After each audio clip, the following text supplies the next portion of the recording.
There we go. But what we want to speak to you tonight is about this particular cadre of young people who start off college with all the indications that they're bound for success. They have the GPAs, the SAT scores, the activities, everything that would say this person is bound for success. But something happens along the way, and upwards to 40%, some say more, of those who have ADHD failed their first semester. And after this first foray, they only have a relative few will attempt another semester. Not everybody tries a second time. And of those who do try, fewer still will complete college on schedule. So do you want me to start this slideshow? Because it sounds like you already just took out the gate with that. Oh, I'm sorry. Let me back up. Go ahead. Okay, let's get this party started and get that slideshow going. Oh, I see. I have the slideshow here, so I just figured everyone could see this. No. It just started now. If anyone has any audio or video issues, please put them in the chat and we'll try to get everything ironed out as best we can. So without further ado, oh, geez. Okay. And that's what you just said. Yes. And then there's this. So the natural curiosity is what causes these students to fail? And what we've looked at, Pam and I, for the last decades, many years, is what are the common denominators of their failure? And most importantly, what can be done to redirect these students? Once we learn what the common ground is, what's the common ground of success that will lead them out of failure?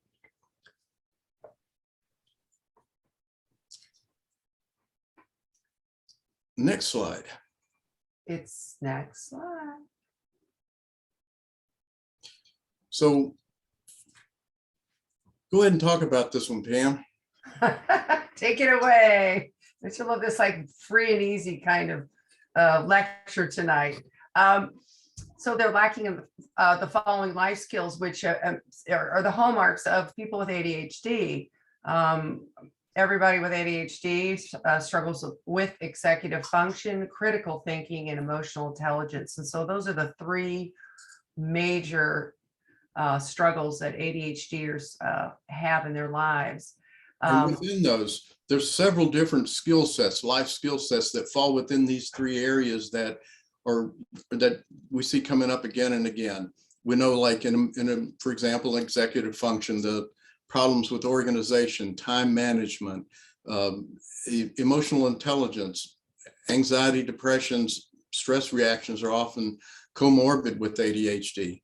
But in addition to these numerous life skills in the three categories, what is missing that we want to talk about tonight and focus on more than any of the other areas is an overarching self-awareness that enables them to monitor and manage themselves in these three areas. In other words, an ability to step outside and look back and see, how am I doing in these areas? What are these mistakes that I'm making? And how do I not only monitor this stuff, but how do I manage it a good way?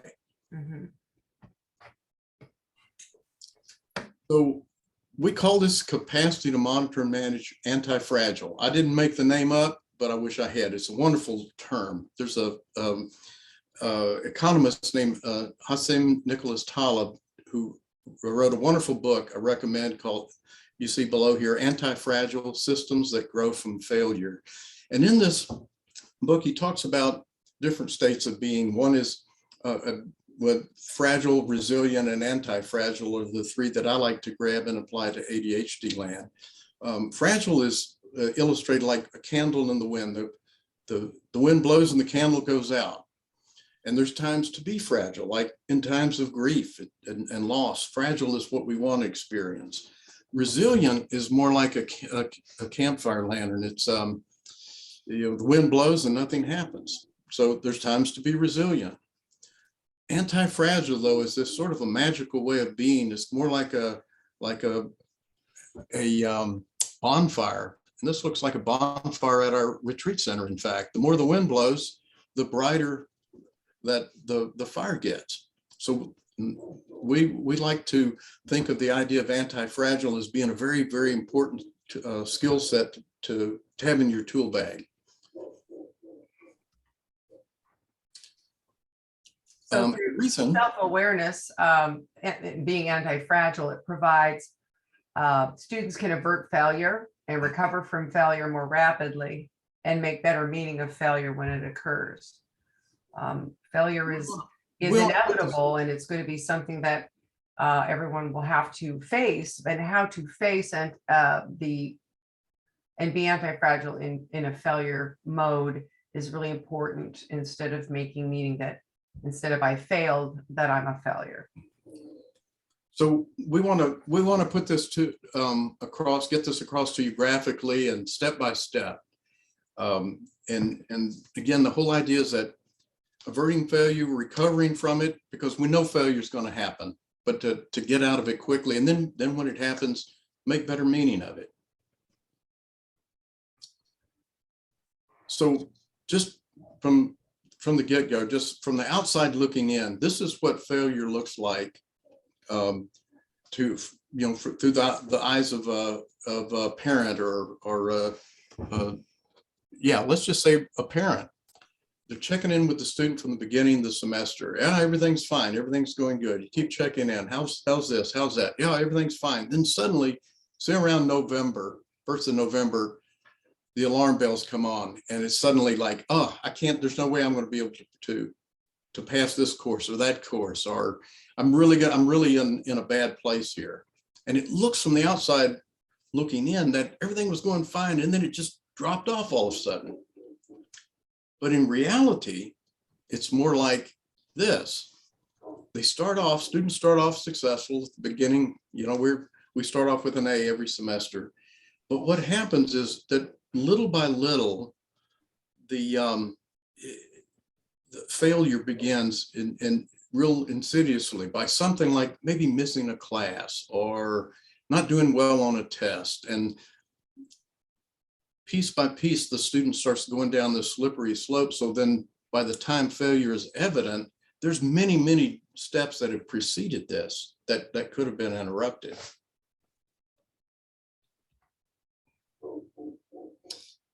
So what we want to talk about in breaking this down, for starters though, is that students fail and succeed in recurring patterns. That if as we look back, we can reconstruct through a student's history the specific structure of how they succeeded or failed. And these are patterns that are brought forward until they're acted upon and are altered.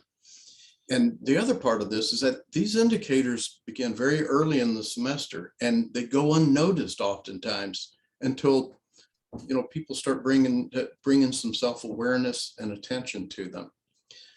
Secondly, students need to learn to identify and make use of the patterns. Pam, go ahead with the rest of that. This is in your purview. As you're working with a student as a coach, these are the kind of things that happen, that pop up, and that you bring into the conversation.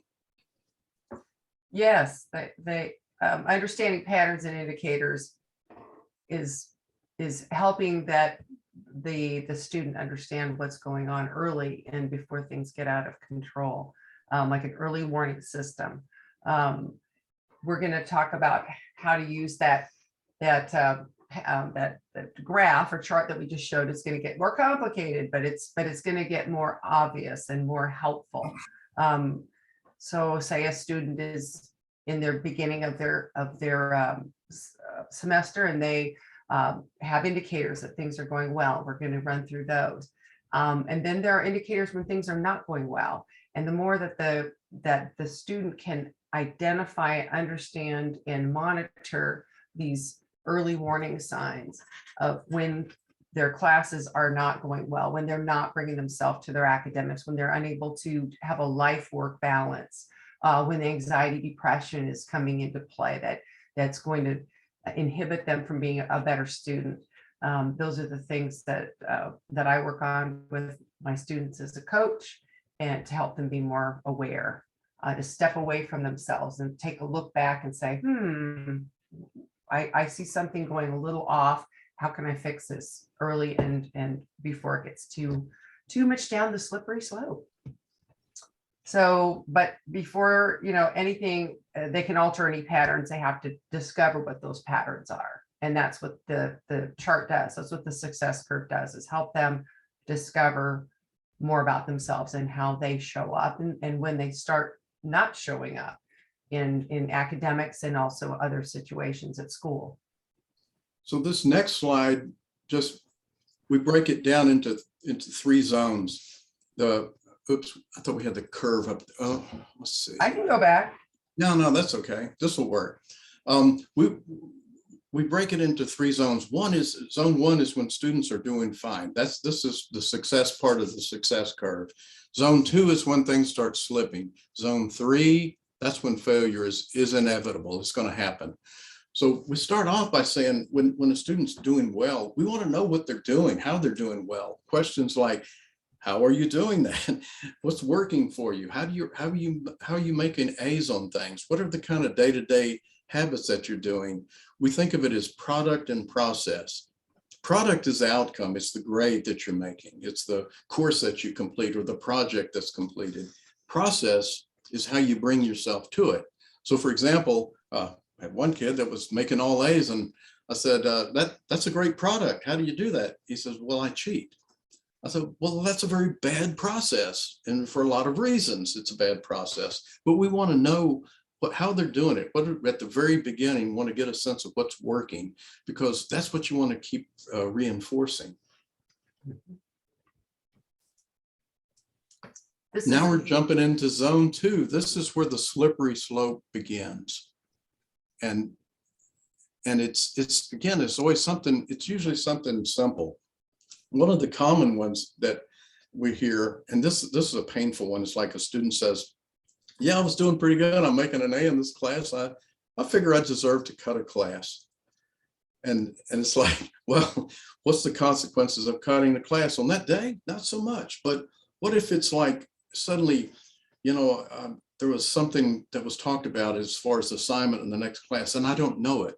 I didn't get that information. And so now I'm feeling a little bit nervous about not knowing, and I get the assignment, I look at it, I don't know how to get started on it, I don't know how to do it. It brings in a whole new layer of other stressors that make it maybe hard to attend the next class. And so over time in our work, we've come up with, like in zone 2, these are the kind of things that, Pam and I see all the time when we say, how did this failure happen? We know here we are in zone 3. We know you failed this course. Let's back it up now. Look at what was the earliest warning sign that let you know something was amiss?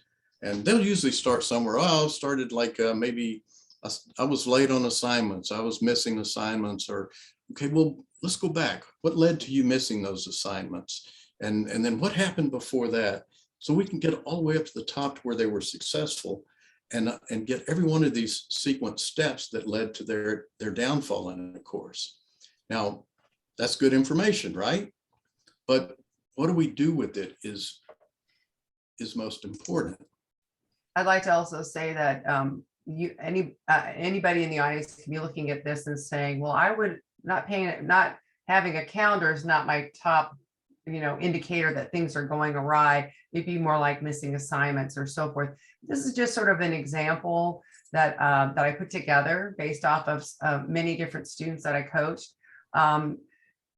If you don't know what's going on, you can't really address it. So if you don't know what's going on Canvas, you don't understand where to find your materials, and you're not keeping current with what is going on with your classes and being able to monitor that with a calendar or planner, it's going to be hard. You can't keep it all in your head. I know a lot of students say, I just keep it all in my head. And I'm thinking, no, that doesn't sound like it's going to go well. Not that you're not smart, but that's a lot to carry. The other one thing that I noted is that a lot of times students will be, especially in freshman year, very shy about going to talk to the professor in the beginning and introducing themselves. It seems like really a weird thing to have to do, and maybe they're not comfortable talking to adults or, you know, authority figures or a professor.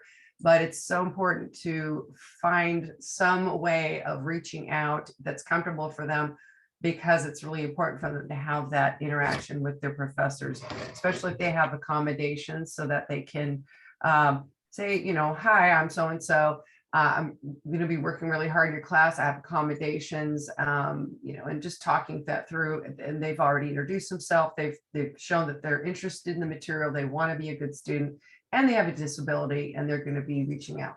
It's such a great thing. And I think professors very much appreciate a student like that. And the other parts That's are its pretty own obvious. one thing, isn't it? What? What zone would that be in, Pam? Where would you be recommending the student do that? Well, if they're not using supports and accommodations, it would probably be the antidote to the second one that I have on the list. Okay, but to the point of you were speaking to earlier about like learning how students are successful, what they do that creates success, we might want to even bring this in the at the very beginning of the semester and say, hey, here's something you can do before you even have any indications that things are going south. Yes, of course. A lot of times students that are getting ready for college, you know, do a lot of research, or they have mentors or other people that can help them with that. There's different organizations and businesses that help line students up for success. And then I'm a coach. So a lot of times I'm coaching people who are in high school who want to put these various things into play so that they're ready when launching. And from the things that I've learned from my experience and also from my students, I always say, hey, these are some best practices from other college students that learned from their mistakes or found some good strategies. Would you like to hear about them? Yes, I would. And then we talk about how important it is to set yourself up for success in the beginning.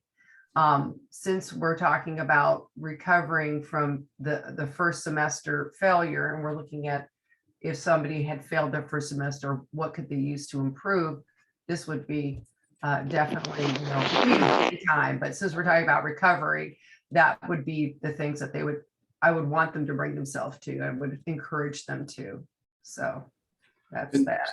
So Pam, I think we kind of talked through the next two slides. The last slide, we're talking about, you know, the indicators of these early warning indicators, but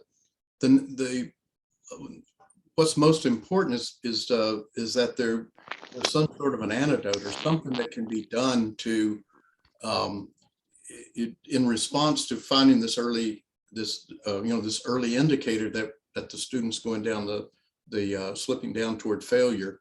Mm-hmm. And so before, you know, what we do is, like, before students get away to college, before they even begin the semester, we will use this particular, what we call the success curve with them. And we'll have them do as we had in the last slide, give us all the indicators. We'll talk through all the indicators that and sequence those so that we know how this person has been failing. And then at that same time, we'll start brainstorming. Well, okay, let's go up to the very top here, not paying attention, planning calendar.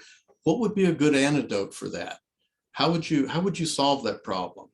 And on, so that for each indicator, there's an antidote that's thought through at the beginning of the semester. Because, like that old saying, when you're up to your butt in alligators, it's hard to remind yourself that the original job was to drain the swamp. It's hard to come up with an antidote when you're in the midst of one of these indicators. And mine just doesn't work quite as well. So setting this up in advance gives this whole sequence of, okay, here's where I am. And when we're checking in with them, where are you on your curve? Well, I'm afraid I'm in zone 2. Where are you on zone 2? Well, I'm at this one where I'm not attending classes regularly. Okay, so there's the antidote.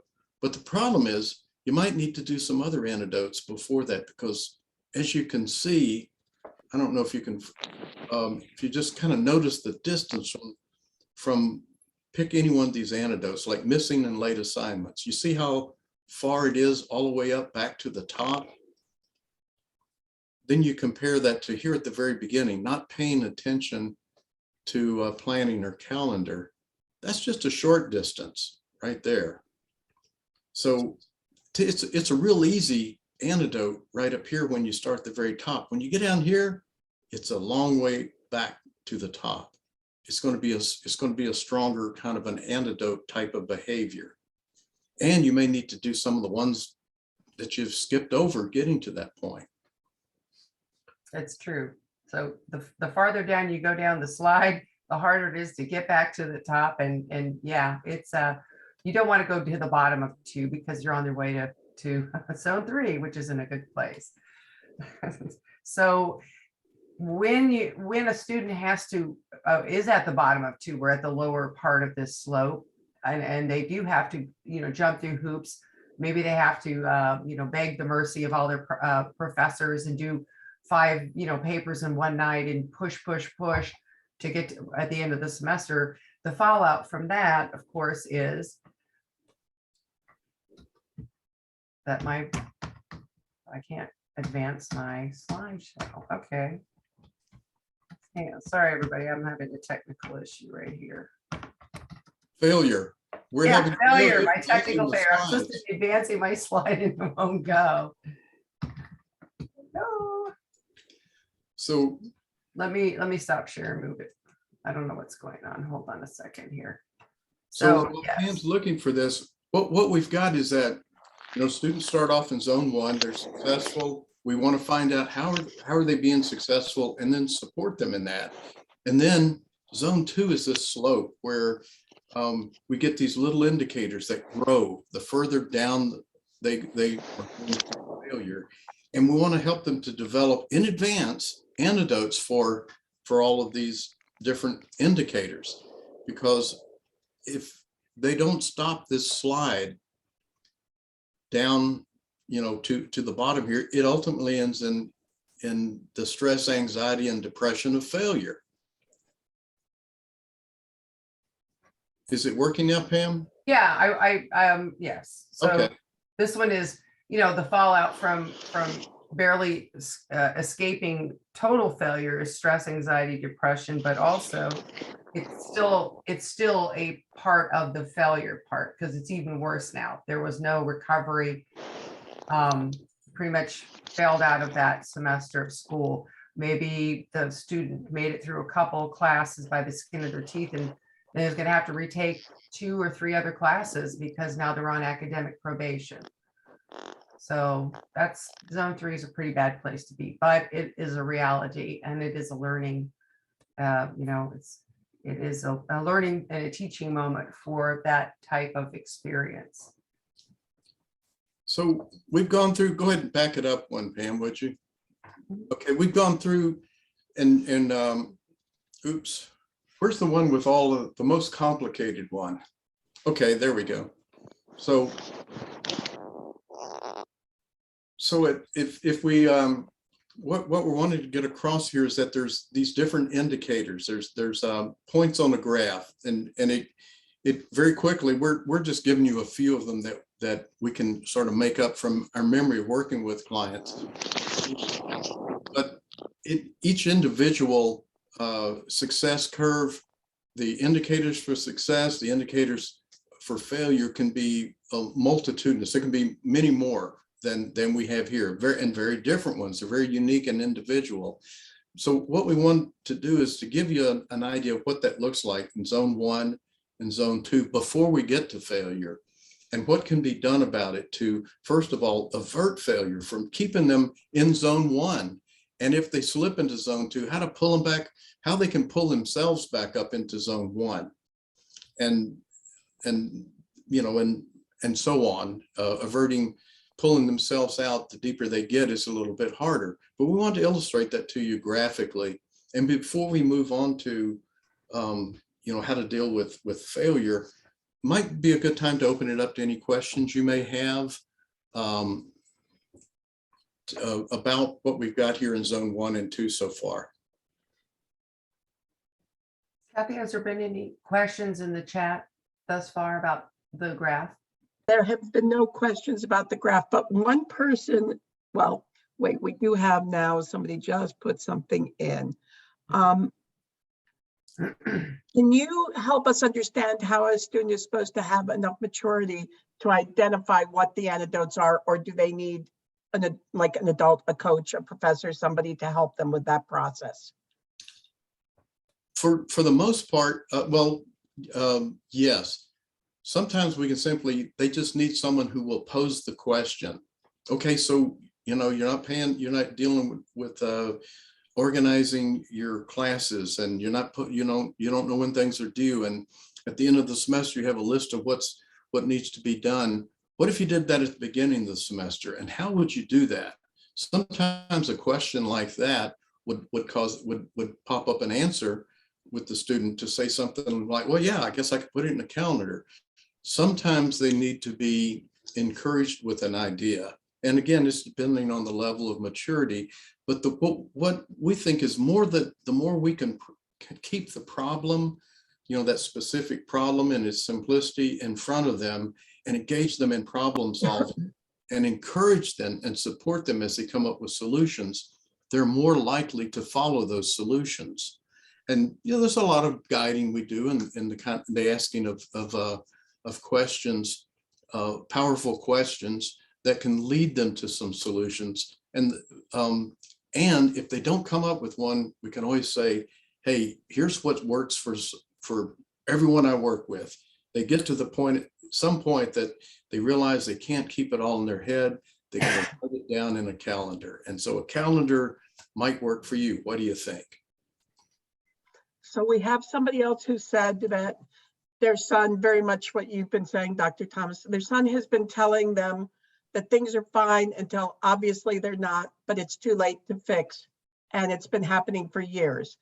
He passed one class last semester. Now he says things are fine again, but his parent feels that he has no confidence that his son's telling the truth and not just wishful thinking or outright lying. How do you get a student to come to the realization that they're repeating over and over and over, and they need to take a different look at what they're doing?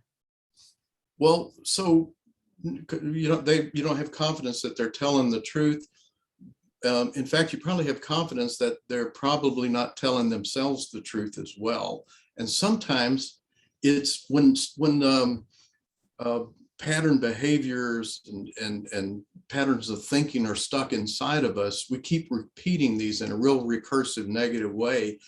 And it's only when we get them outside and can see them graphically that they make sense. That there's every single time, every person I've ever done this curve with, when we start asking questions and filling in these blanks here, well, okay, what's the earliest warning sign? Well, what happened before then?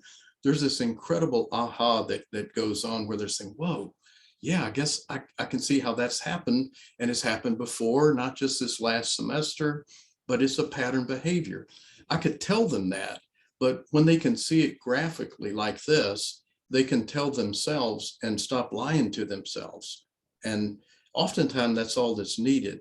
I would encourage you, just if you have this slide, you could run it off, or any of the slides, and set with your son and say, listen, let's think about what's happened here. Look at it like it's a curve. It's not everything's great and then it just drops off. There's some things that are happening early on, and you really haven't had the opportunity to tune into what they might be because you've been so focused on trying to do it differently or trying to be successful with it. Something like that. I don't know, how might that land with your son? Now, one other question we have is general. Evan, if you want to give more information, turn your mic on and give more information. But he's asked, what strategies would you recommend that would help motivate your child? Well, we've got a couple of different, that's a separate subject, like motivating, how to motivate a person academically. I'll give you a quick overview of it. But one of the greatest motivators is when a person can see and have some sense of agency over the patterns of how they're failing or succeeding. and that know that there's some possibilities of doing it differently. We call that the motivation of possibilities. In terms of motivation, it boils down to two categories. From the beginning, there's external motivation and internal motivation. And the thing that when your son was like, first started walking, external motivation worked very well. If you wanted him to move across the room, sit down on the couch, if he didn't do it, you just pick him up and set him there. But what happens over time is that external motivation becomes much less effective. You have less and less ability to motivate a person. But at the same time, ideally, there's this correlating internal motivation that's growing and rising up in this young person so that they can then motivate themselves. But a lot of young people don't realize how they motivate themselves. They happen upon it. And say, oh yeah, well that worked, I'll do this. Or sometimes they just do it unconsciously. But it breaks down. Internal motivation has two sides. One is desire and one is fear. We do what we do because we're afraid of the outcome of not doing, or we don't do because we're afraid of what will happen if we take an action. The other side of that is we do what we do. We put ourselves to the hard task of life because there's something we desire. So we use both of these motivations, forms of motivation, both fear and desire, all the time. And the way we activate them, the fear motivation, we say, well, what's the worst that would happen? Or what would that be like? And when we answer that question, just beneath our consciousness or in the back of our mind, it creates pictures and emotions. And these emotions we somehow translate them into action.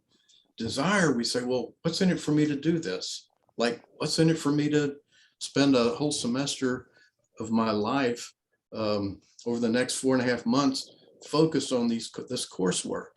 And it's the answer to that creates a compelling future that draws a person into it. The problem happens when people get stuck in using a type of motivation that doesn't work for them. Like, I can tolerate a little bit of fear motivation, and then I just sort of shut down. I'm more of a desire motivated person. And knowing that, I can use that to guide myself. There's I don't know if this was mentioned at the beginning, but let me hawk a book that I published in 2019 called Thriving at the Edge of Chaos, Making ADHD a Superpower in College and Career. We talk about different types of motivation types that are unique to people with ADHD. And one of them is it could be for all people, but I find that they're very nuanced to people with ADHD. One of them is the motivation of possibility. When something looks like, there's really a way I can see through doing this. I can really make this happen. That's a powerful motivator.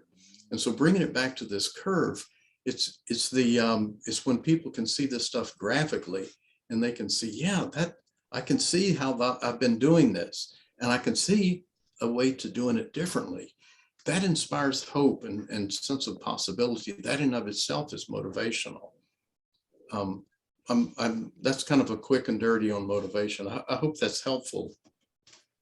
Thank you. One other question that's related to the pandemic and so related to ADHD. A parent has said that their daughter is gaming and she can play for hours. Lately, because of the pandemic, her parent let her play more regularly. But now, as things are subsiding a bit, they're worried about her level of play and wondering what to do.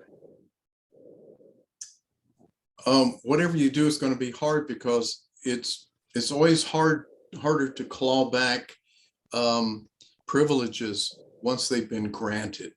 So somehow this needs to be brought to a level of self-awareness so that your daughter will see this as a problem, and it's not just I see this as a problem as a parent, but that somehow she can see how this is affecting her.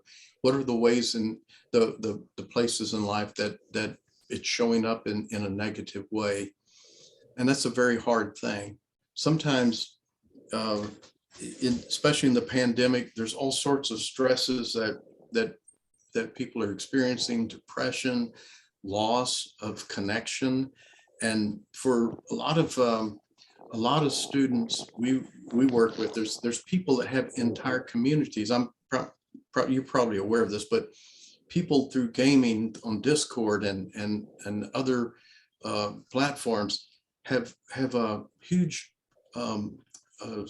tribes that they belong to, groups of friends that they have never seen, that are maybe on the other side of the world, but this is their source of connection. So as much as gaming, people are also connecting with friends and making friends, and that's filling a terribly important need that is going unfilled, that's in fact being interrupted. The filling of it is interrupted by the pandemic. So what before the pandemic was real three-dimensional kind of connections, we're now experiencing more and more, just like we are tonight. We're meeting two-dimensionally, and that's great because it saves driving. And there's groups I belong to that I would never see people because they're in different countries. Just so there's a balance to be struck in that, between what's possible for connection and presence here in the here and now, three-dimensionally and two-dimensionally. And so the point of this all is that it would be good to see what sort of needs this is filling with your daughter, and maybe have a conversation about what are some other ways she could have those needs filled. What can you help her to do in terms of making moving away from some of the amount of time online. There's a follow-up question to that. What do you think about boarding school for a young ADHD student? This particular girl is a 5th grader now, will be in 6th grade next year, to help with motivation and moving away from the screens. I think there's there are people that we refer to. I think Joan Whitten is on in fact on this call, and could speak to the placement issues of like how that might be useful. From my perspective though, you're anywhere, if this person has a problem that is addictive in nature, no matter where you move them, it's going to be a problem unless they're moved to an environment that treats that issue. In fact, there's people I've worked with before who have a true gaming addiction. It's not like they're spending time talking to friends online. It's that they're playing games, and they to the point that they've lost weight, they've dehydrated, and needed to go to a residential treatment facility where they were treated for gaming addiction. So yes, and we have those kind of treatment centers now. So I don't know I don't know that will address the problem.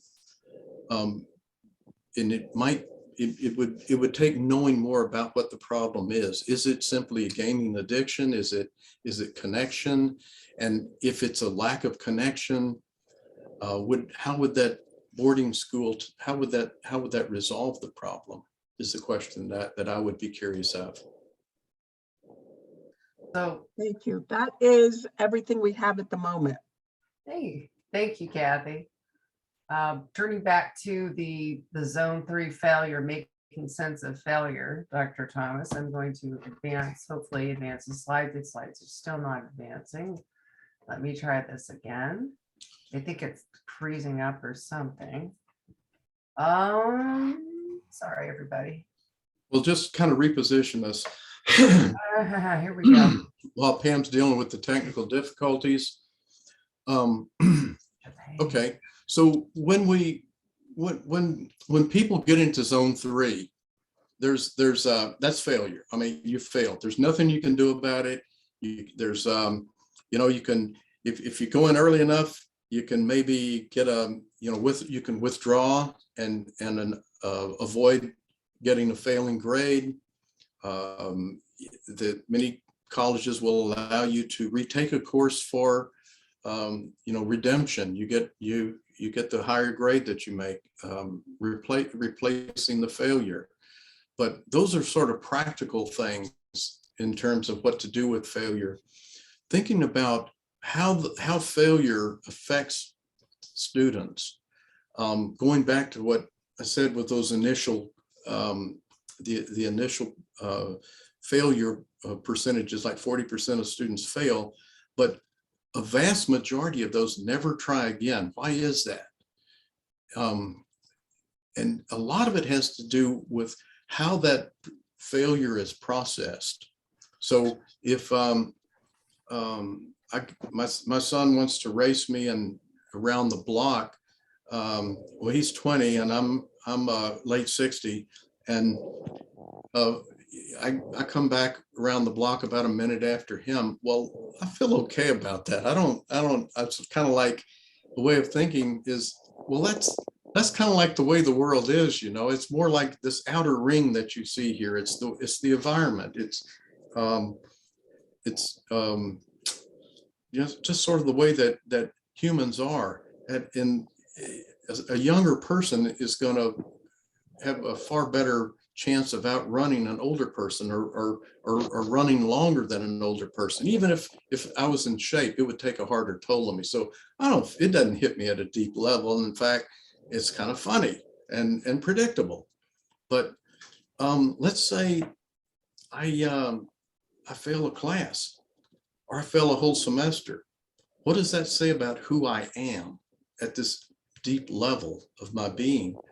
So for my part, when I was in high school, I didn't know this until later. I have learning issues as well as ADHD, learning issues with mathematics. In my small rural school, we had the same math teacher for 4 years in a row.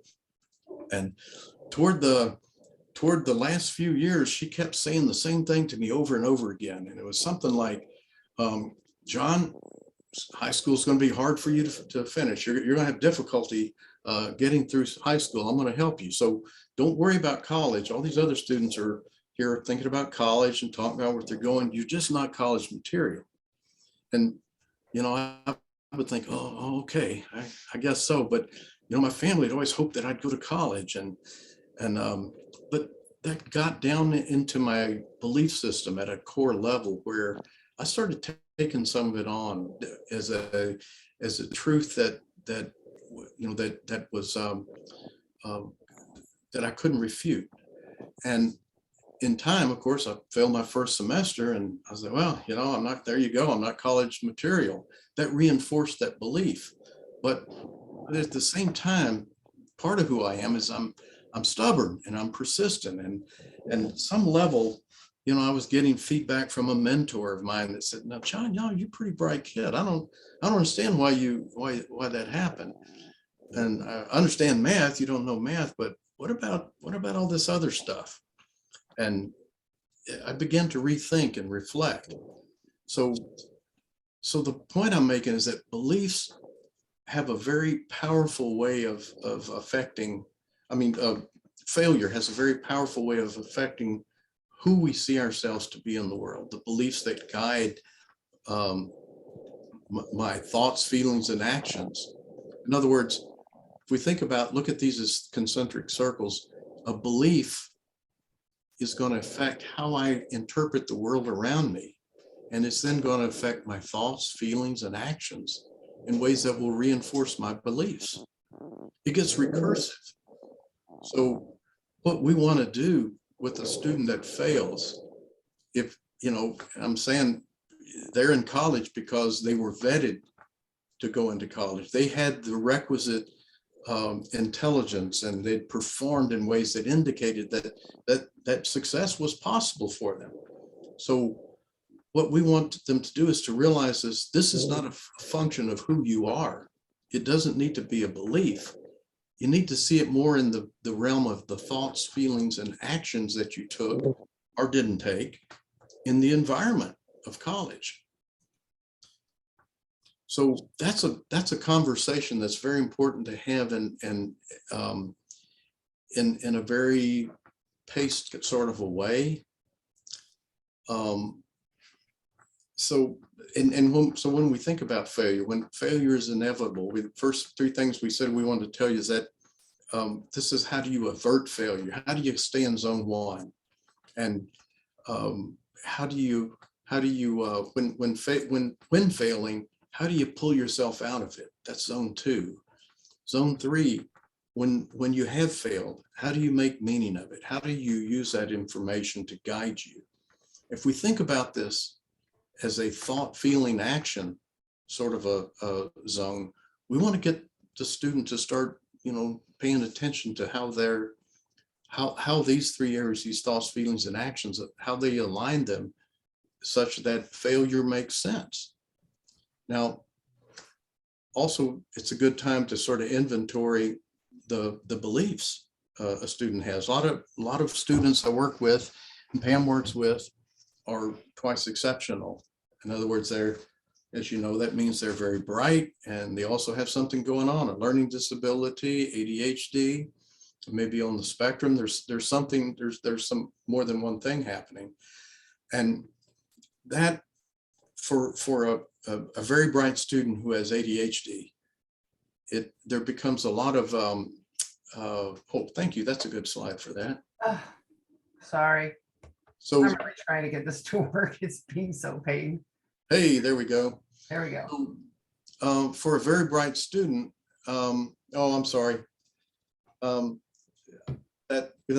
work fine. So they're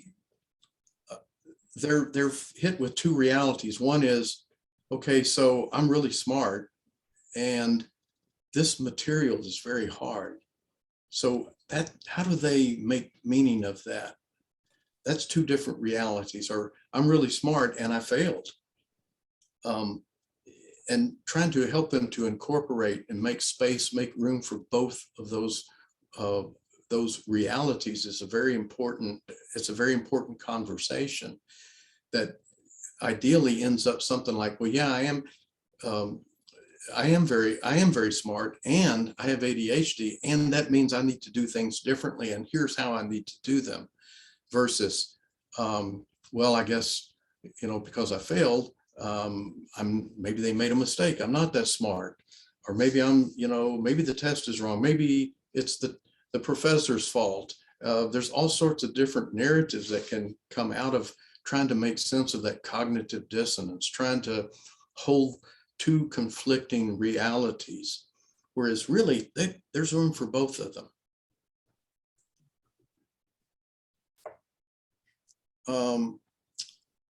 So let me just, this is just a quick look at how, I just wanted you to, it's a deeper dive into how beliefs happen. We're used to thinking, well, something happens and boom, I have an emotion. Like somebody cuts me off the road, boom, I'm angry. There's actually an interim step. And Pam, are you using is my cursor showing up as moving around? No. Oh, can't. okay. It doesn't work like that. Unfortunately. Okay, can you read my mind and point to the ones that need, as I'm speaking to them? I don't believe we can point to them. We can just. Hey, there you go. But you see this cursor? Yeah, I can see it. Okay, so right there, what happens in reality is it's not just that we have an experience, something happens and we have an emotion. There's a space in between, a millisecond, where we make meaning of what's happening. We tell ourselves a story, and over time, stories become narratives. They get ingrained. It's like if I fail one course, I can tell myself a story. Hey, I just didn't work hard enough. Fail a second time or more courses, it's going to become more of a narrative, on and on to becoming a belief. And once it gets ingrained as a belief, or narrative, it begins to affect how we experience our experience, the stimulus.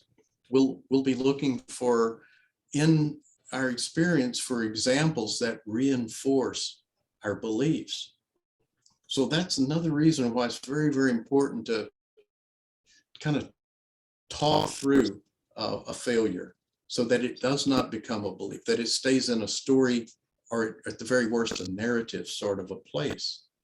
because that's something that's open to changing a person's mind. They're open then more to rethinking their possibilities in the world.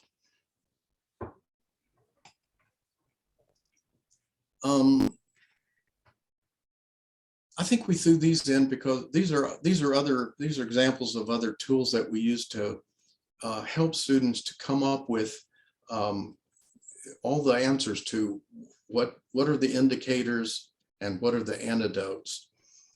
We will with students with ADHD, we find that the more we can have a model or a picture, the easier it is to have a dialogue about that subjective experience the student's having. So this has to do with stress, and we don't have this on here as an indicator, but I guarantee you, every one of the students we deal with the curve will bring stress in as one of their issues. So the way we think about it is like, okay, imagine you're pulling a wagon and you're looking forward, and someone comes in and puts an object in it. And well, you don't notice it because it's just one object, and okay, another object. And you know, it's something we accommodate to, and another, and eventually we become aware things are getting harder. There's something heavier that we're pulling. And oftentimes it's not until a student will get to the point they can't pull anymore before they look back and say, oh my God, where did this all come from? And at that point, people react in a lot of different ways. Some students just throw everything out and get angry and just dump it all out. Some will keep pulling and imagine that they can make it. They can pull it all the way to the end, even though they can't. Some will just give up and sit down and say, I can't go any further. What we try to teach them to do is as part of this monitoring process, is early on, we'll ask the question, what's in your wagon? Let's inventory your wagon. And we even get into quantifying it. It's like, your wagon will pull 100 pounds. Tell me all the things that are in them, how much each one weighs, how much are you pulling total? And just kind of like objectifying it, simplifying it like that makes it sort of realer for them. And that's a part of the zone 2 that we really want to stay on top of, because there's many things we can do when we have the energy, and we can even go beyond our capacity. We can surge against our capacity for a short period of time, like maybe the last few weeks of a semester. But if a person's going into the semester and they're carrying bunches of extraneous stuff, things maybe that aren't, for example, it could be that they're gaming. Gaming may be what fills their wagon. They may be spending large amounts of time gaming, or they may have relationship issues that are filling the wagon with emotional kind of issues. So monitoring, just another tool for stepping back and looking at what's going on and what's taking the energy from me. Very good. I believe that we are towards the end of our presentation, and I don't have a problem backing up into any of the success curve if anyone has a question of looking at another slide of that, if need be. I guess we'll just stop share for now. Yeah, that's all we have for you. Do you have questions? Oh, here's a good one. I saw, if a student is pulling the wagon in high school, but has a good GPA, how do you make an assessment that they're college ready? So it's a good GPA. There's a lot of ways, places to go with that. Can I answer? Can I? Please jump in. I know what you're going to say. I can probably read your mind. Maybe and maybe not. So I noticed in coaching that students who are struggle in college or even in high school is because the level of complicated materials in academia just keep on increasing. So say Somebody's in middle school, didn't even study, maybe cracked a book open the night before, has a test next day, gets A's, everything's great. But as they move into high school, or as they move in from high school to college, it gets very complicated and the work gets more difficult.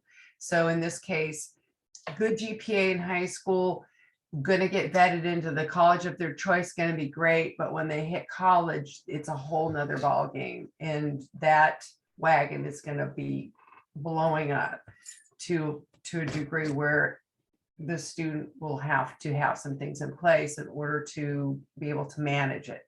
It's, independent living skills, it's emotional management, it's socialization. Should I join clubs or a fraternity, or should I not? Am I on campus? Am I living in an apartment? What is my roommate like? How do these things affect me? Where will I go study or learn? How will I put myself in a good academic place in a completely different environment than home and the things that I know? So it would be a good thing to have that student start to learn how to use the curve and learn how to manage life, work, and when I mean work, I mean school types of balances, and be able to monitor that and get ready to launch into a college or the next venture in their life, whatever that may be, because it's going to get complicated. So yeah, definitely. Well, so in addition to what you said, thank you. I did guess what you're going to say, but yeah, they think college is more complicated, and there's far less structure and support available than there was in high school. But also think of product and process. High GPA is the product. The process is, how is this student doing how are they accomplishing this high GPA? If they're waiting till the night before something is due and they're procrastinating like this, or the end of the semester and they're pulling it all together, that usually won't work in college. That's where people kind of get pulled up short.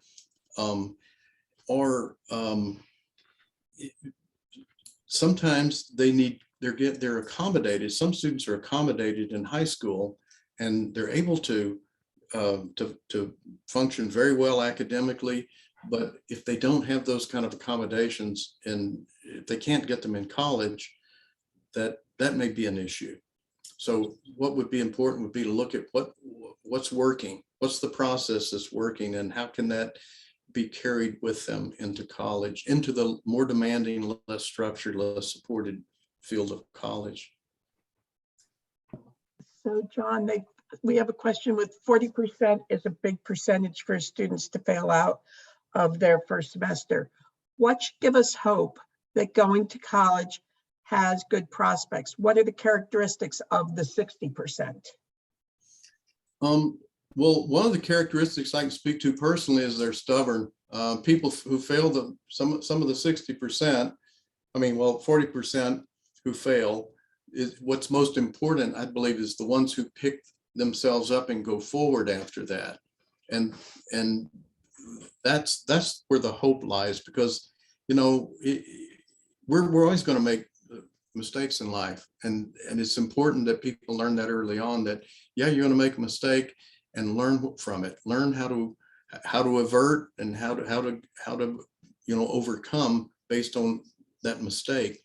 So that's what gives me hope, is when we have a large percentage of the students we work with are people who failed the first semester of college. And it just makes my day when I hear something good that they've done when they went back and they're going at it in a different way. They're using some new tools, and it just feels wonderful to see that happen. The other part of that is that the 60% are the ones that get it right the first time. And for the vast majority of those students, that's a good thing. I guess what I'm wanting to say, though, is that perfection, or getting it right every time, sometimes has its limits, because ultimately people are going to fail.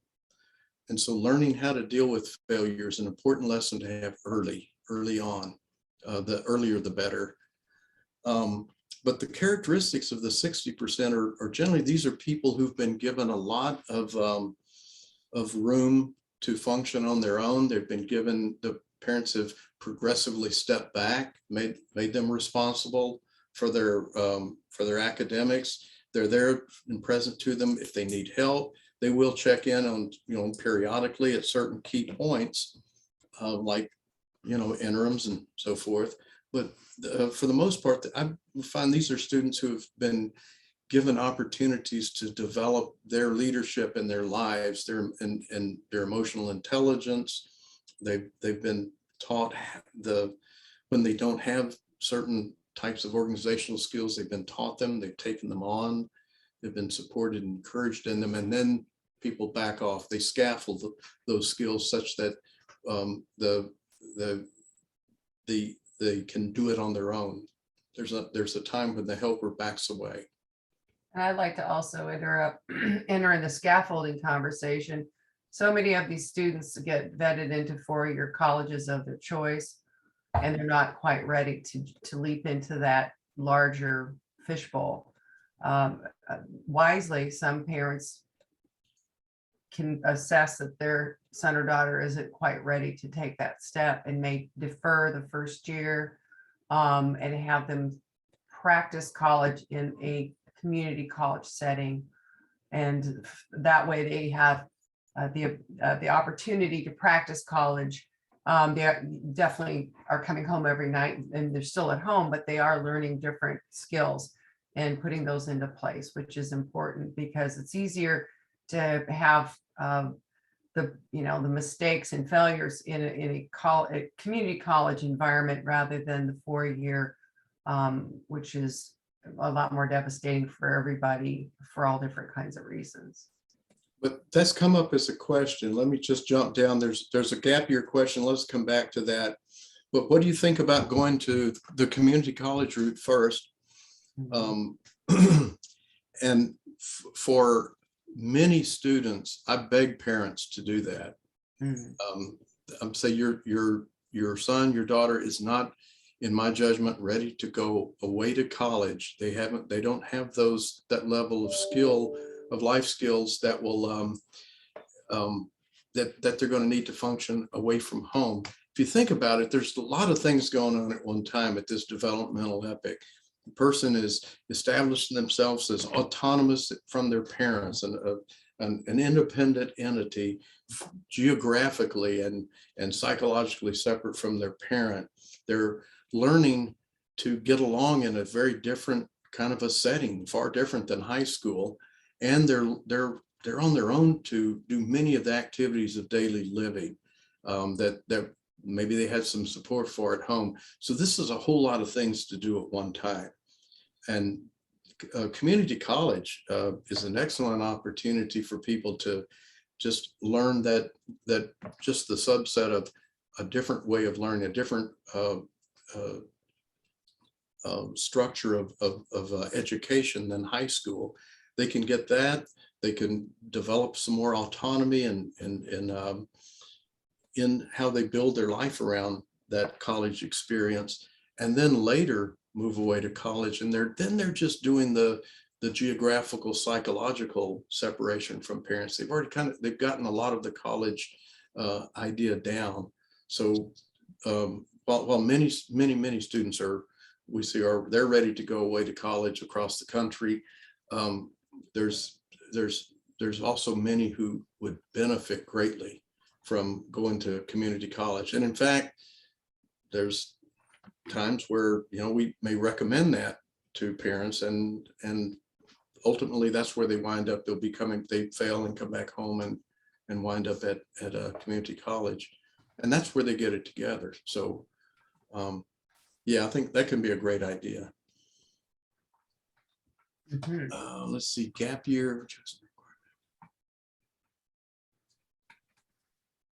Somebody was asking if a gap year was a good idea. And then if so, how do you structure a gap year? And I'd like to say, I wish it was mandatory in our American academic world that every high school graduate, excuse me, would go on a gap year.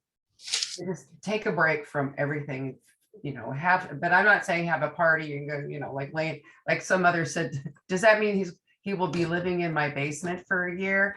No, hopefully not. A structured curriculum of some sort, or some kind of an arrangement where that young person is diligently seeking next steps in their lives. Maybe they're doing volunteer work, maybe they get a job, maybe they're on doing some kind of work abroad, but exploring. I think that's an important thing, especially people with ADHD. Academics, it's just exhausting. They're just burned out by the time they get out of high school. And I think gap years are wonderful things if they're structured. What is your opinion, Dr. Thomas?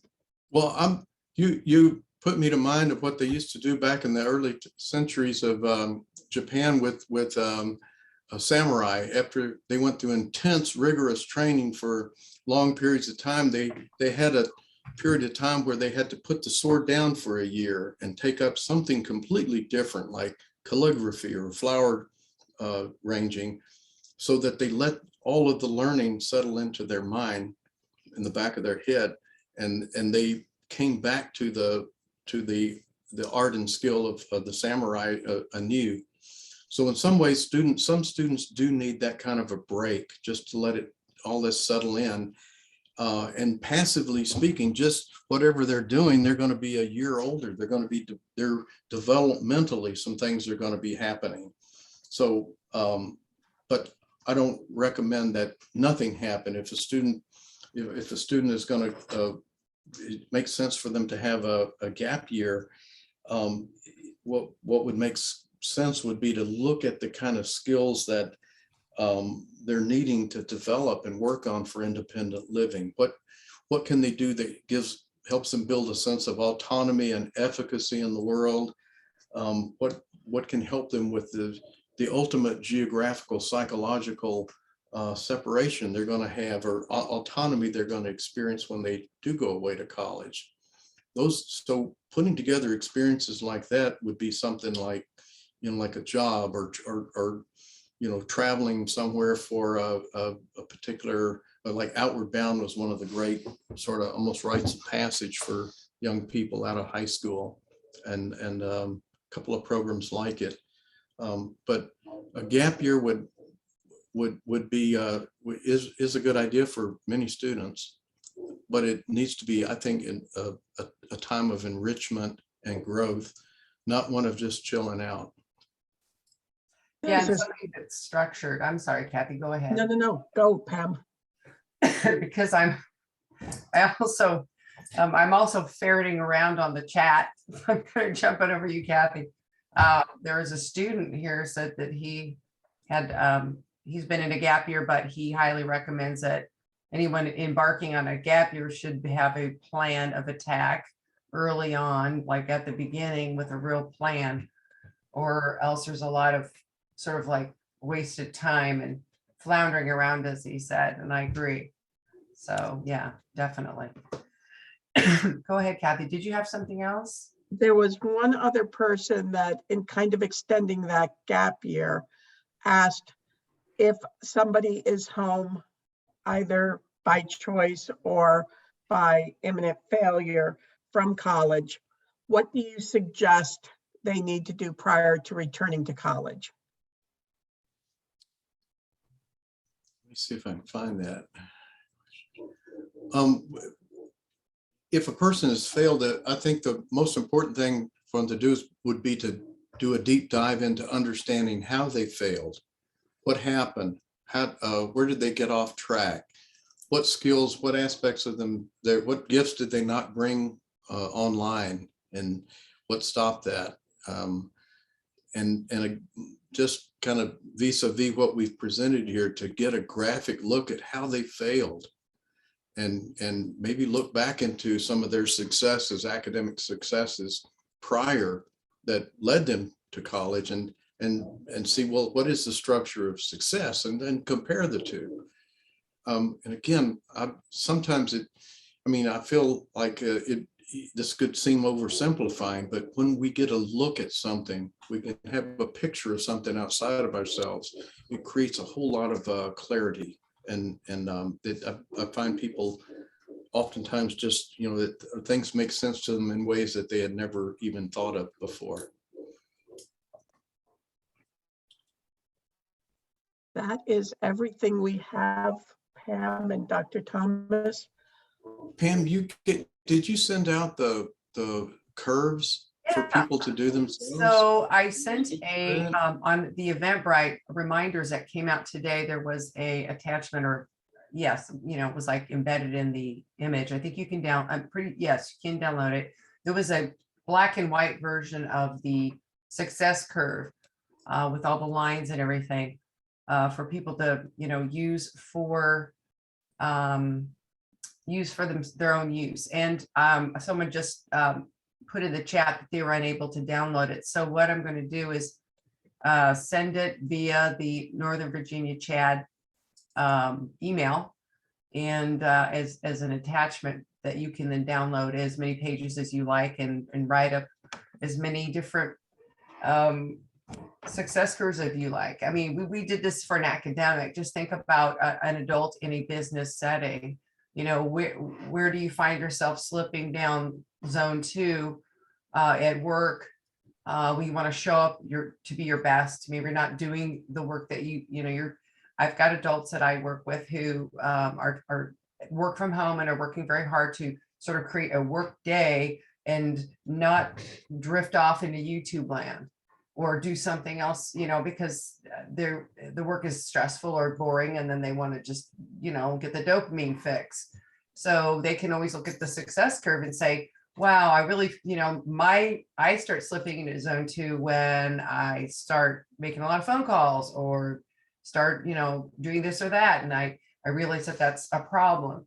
And then, okay, so what could be an antidote to that indicator? And that would be brainstorming time.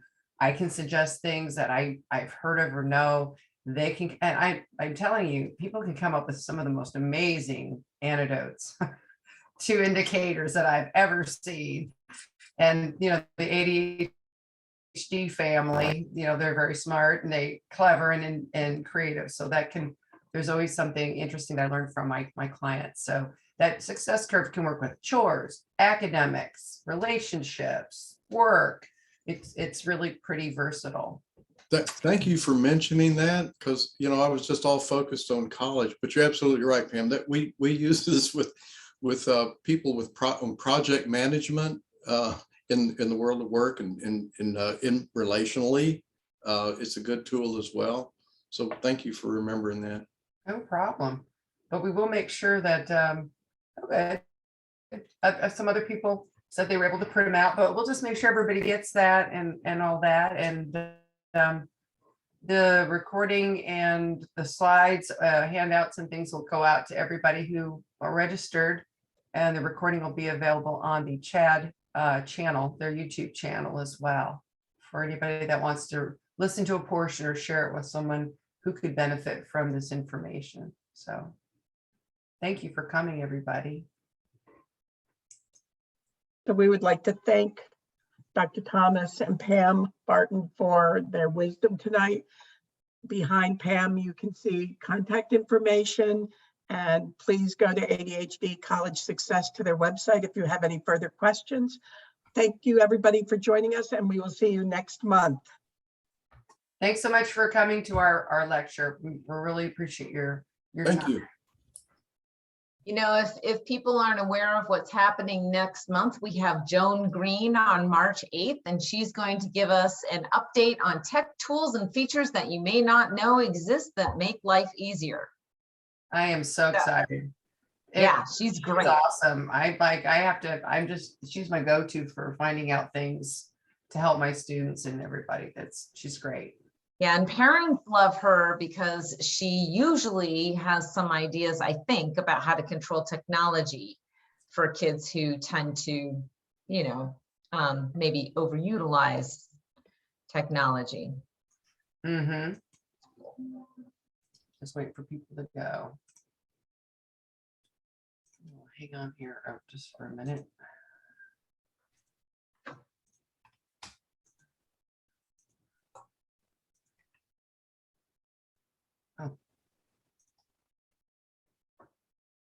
I see that. I want to say hi to Jay. I think I know Jay. Thank you for coming tonight. Appreciate it.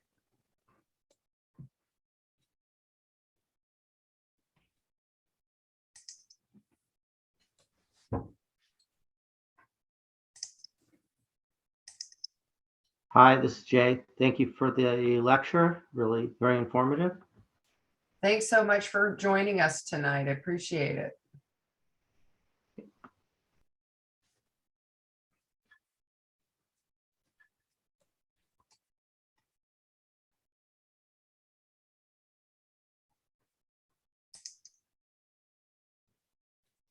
I have to say that we had our dog barking outside, so that was distracting. Ugh. I did text Morgan to ask him to go away. So it looks like the only people left in the room are us. We had little technical issues tonight, but I don't know. Hopefully it went all right. I'm gonna act very distracted right now because I have a client who's texting me. She's having a little bit of an issue. So I'm gonna say goodnight and try to attend to this. All right, Terry. Thank you. Good for night, coming. Terry. Have a good Bye, night. ladies. And Guy. Ladies and Guy. First of all, I want to say I thought that went really well. I mean, I know there was some technical difficulties, but you guys really got the point across. And what I came away from it is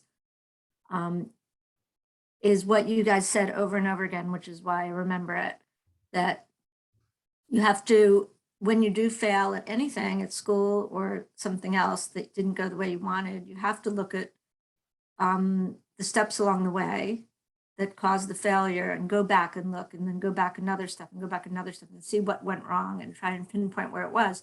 But you also have to look at a successful time in your life where you're trying to do the same thing and were successful, like maybe in high school, and look at all the steps. And, you know, in a lot of cases in our business, it's all the supports you had in high school, like especially the ADHD kids, their parents are doing everything for them. Mhm. Um, True. you know, they're getting all these supports, and then they go to college and they're not going to the Office of Disabilities, and they're not talking to their teachers. And but by the second week of school, they're doomed.